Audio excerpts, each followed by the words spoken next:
2017 NFL Combine, Fournette, McCaffrey and more winners and losers from day 3 inches.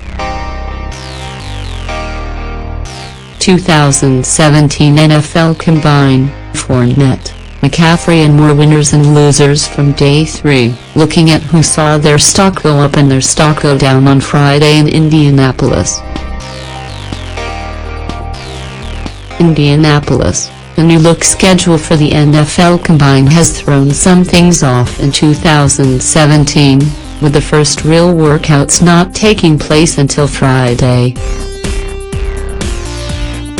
We got to see the running backs and offensive linemen step onto the field to perform drills, and the results were not necessarily what we expected. The guys on the top end of this draft class were expected to shine, and they didn't really do that at the Combine. But there were some guys in the middle tiers who really put impressive numbers next to their name and helped to vault their stock.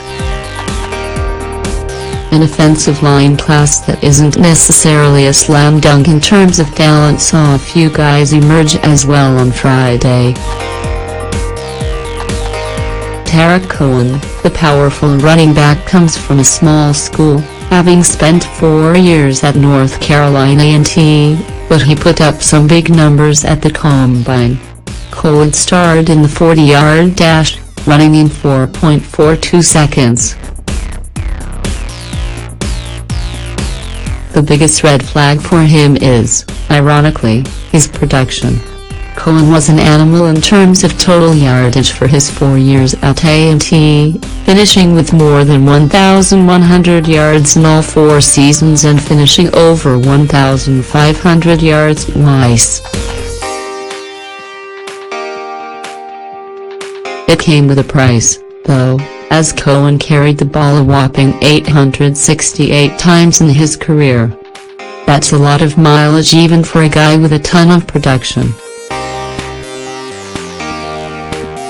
TJ Logan, on the flip side of that, is one of 2 North Carolina backs in this draft. Logan carried the ball less than 500 times total, 498, in his 4 years under Larry Fedora, but never averaged less than 4.9 yards per carry over the course of a season. Logan lit up the Combine on Friday, leading all running backs with a 4.37 40-yard dash time.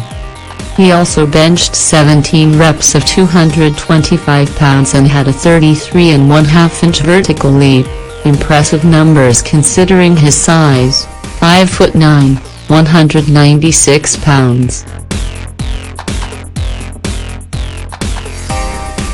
In a deep class with a lot of different backs, Logan's versatile game is only more impressive when it's coupled with his Combine performance. Donald Humphrey, the diminutive running back out of San Diego State, is going to be a steal for someone, and he hinted at why on Friday. Humphrey, who led college football in rushing yards with 2,133 last season, ran a 4.48 40-yard dash. Benching 5 reps of 225 isn't great, no lie. I saw Pete Prisco rip off 5 reps before he ate breakfast and without warming up on Friday, but no one's drafting him for his raw power. He's getting picked because of his explosiveness and versatility, which he showed at the Combine. Ultimately, he's going to be a tremendous complementary runner who provides major playmaking potential for some franchise. Garrett Bowles, in a weak offensive line class, the tackle out of Utah made himself some money on Friday. Bowles ran a 4.97 40. It's always impressive to see a lineman crack 5 seconds. Bowles put himself up there with Ryan Ramczyk and Cam Robinson as the top prospects in this draft class, with an impressive effort in the athletic drills on Friday.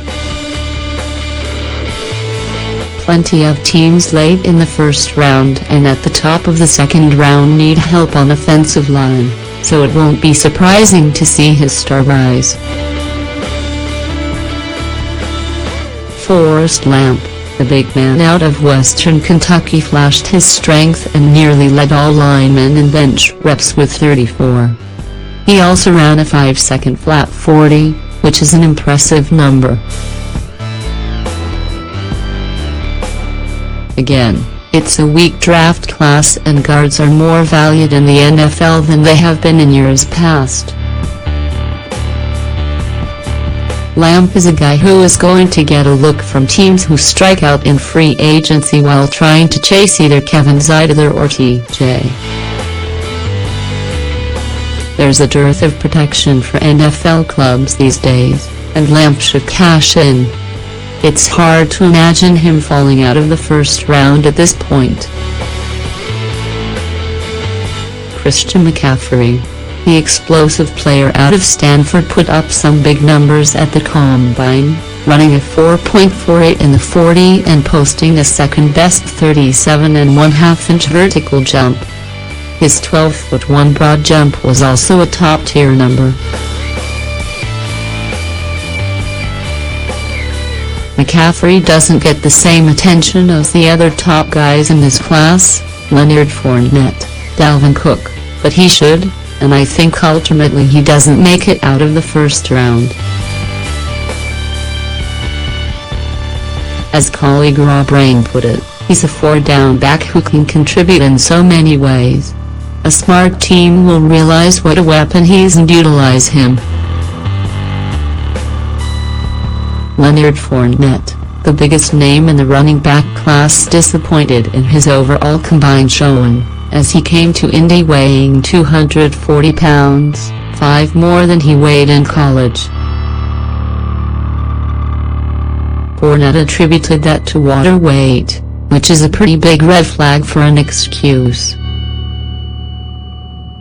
He wasn't explosive in the vertical jump, and although he ran a 4.540 to somewhat quell some of the concerns, there are still issues at play here if someone wants to spend a top 5 or top 10 pick on the powerful back out of LSU. Wayne Gallman, there were so many pieces from the Clemson offense that it shouldn't be a surprise they won the title. Gallman was one of those, but he was lost in the shuffle in Indy. His 12-foot broad jump is fine, but a 29.5-inch vertical isn't great, and a 4.6-second 40 isn't going to anyone. This is not the draft class you want to be in if you're running back struggling to put up big numbers at the Combine.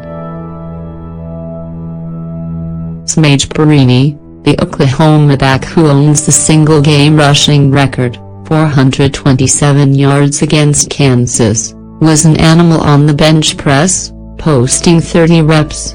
But his 40 time of 4.65 certainly lacked in explosiveness. Rang pointed out that he might very well be a fullback in the NFL, and when you combine the lack of explosion and strength, it's not hard to see